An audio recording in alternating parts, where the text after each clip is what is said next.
Преди много, много години един вълшебен музикант избавил град Хамелн от плъховете, които го били нападнали. Градът обаче му се отплатил с неблагодарност.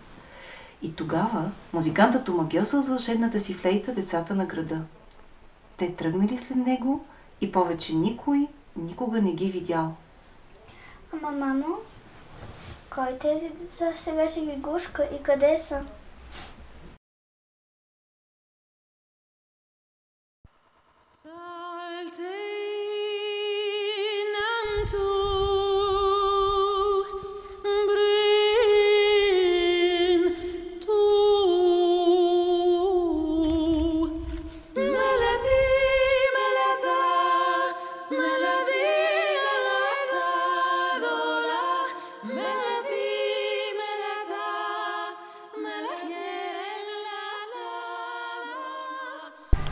Ти беше избрана, за да развалиш вековната прокоба, надвисала над град Хамелн.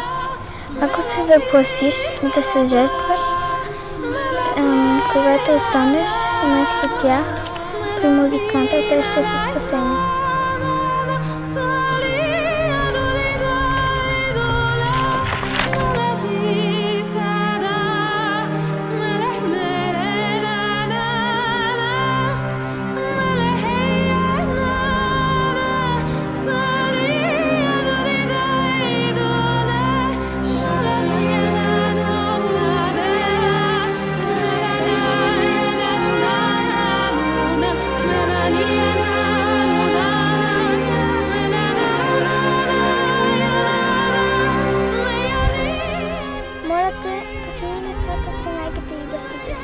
Аз ще остана вместо тях.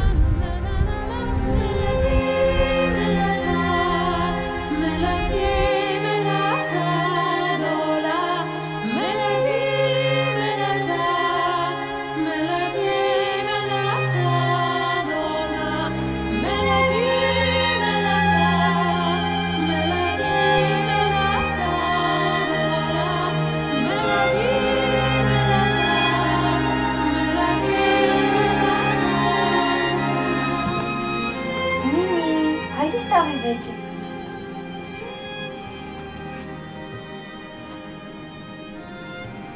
Мамо, знаеш ли какво се случи?